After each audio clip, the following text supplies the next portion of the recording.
Well, I Great. invite you to just close your eyes if you care to, if that feels comfortable.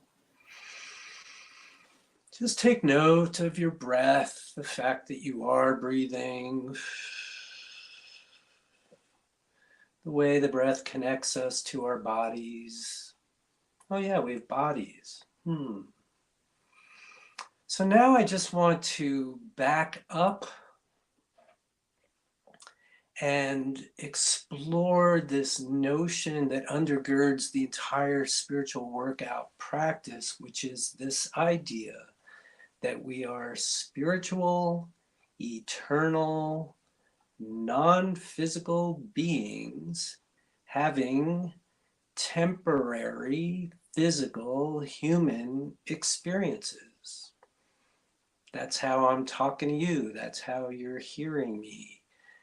So, what does that really mean in the course of our everyday lives? I kind of think it's something that everyone has to sort of ascribe to in order for the spiritual workout practice to make sense. But what does it really mean to be a spiritual being having a human experience? To me, it's on a very practical level. Let's just go back to some time before we got born into these actual bodies and personalities and genders and all of it. So, when we were not quite physical, or perhaps between physical lives, we decided that getting born as who we are now, as these personalities coming through these biological parents that we may or may not have grown up with, that just the act of doing that and making the decision to, quote, come down into this experience was made on purpose for a purpose. It means that none of us are here by accident. One of the concepts that we work with here is we are here for a reason. That means we got born on purpose for a purpose. It also means that as we live our lives, that there are no accidents, that nothing is random. Now, these are our belief systems in and of themselves, but this is a belief that we have here in spiritual workout world. So that means along with, and it's true of all of us, but I'll just use me for now. So that means at some point before I got born to my parents who named me Stephen and raised me up in the way that I was raised, that I decided to come in and do that. And I didn't just decide on my own, I decided in concert with my quote unquote team, with my allies, with my guides. And I know we have lots of different words for these relationships and these beings, right? So at one moment, I'm with them. Then we decide this will be a really good life experience to have. And the way I always think of it is I feel like I signed on the dotted line and said, okay, let's go. Hold my nose and go in and poof, come out, get born into this physical body. So now I'm living, I'm growing up like most of us do, and I'm having all kinds of experiences.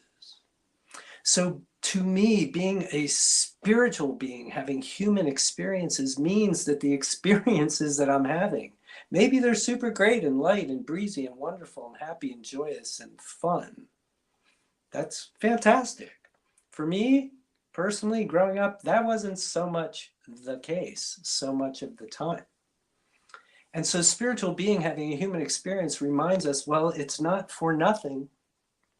It's not for nothing that we are experiencing anxiety. It's not for nothing that we are experiencing loss. It's not for nothing that we are experiencing fear It's not for nothing that we are experiencing depression. It's not for nothing that we are experiencing loneliness. It's not for nothing that we are experiencing grief.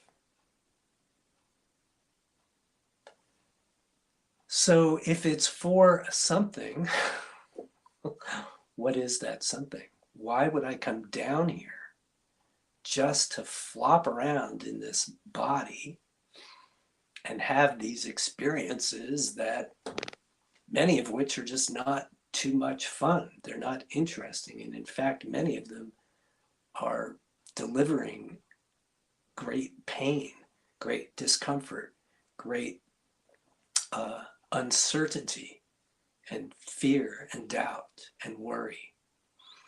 So spiritual being having a human experience reminds us that, again, it's not for nothing.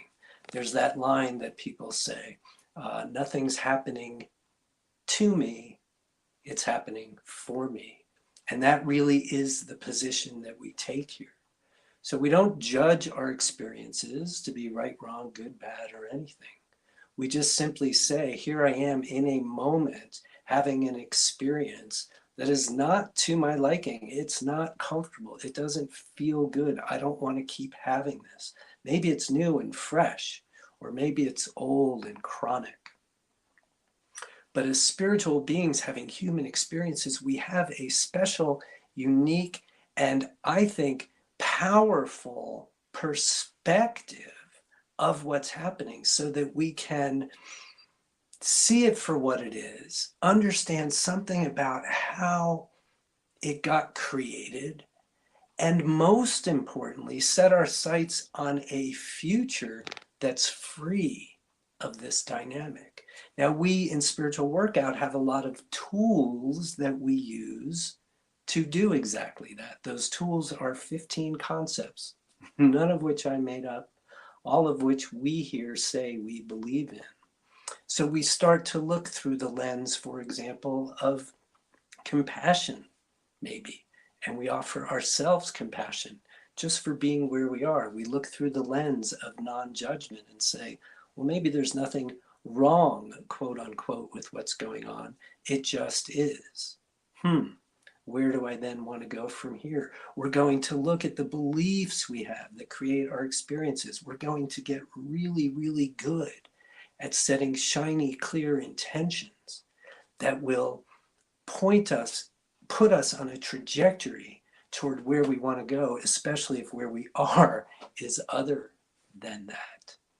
And so here in Spiritual Workout World, we first take the perspective of the being part of the human beings we are, and then we use these 15 tools to take that perspective and then maintain it. That's really all we're doing here. So as we go into the workout tonight, we are going to be looking at the issues and the challenges that any of us are bringing up. And we're going to remember that we're spiritual beings having human experiences, so that right off the bat changes our perspective. We're going to utilize these tools, these concepts that we know can really help us to move through where we are and into a future that is very different, if very different is what we're wanting. So nice deep breath, if you will, with me, and just let it all out. Come on back whenever you're ready and let's work out some stuff.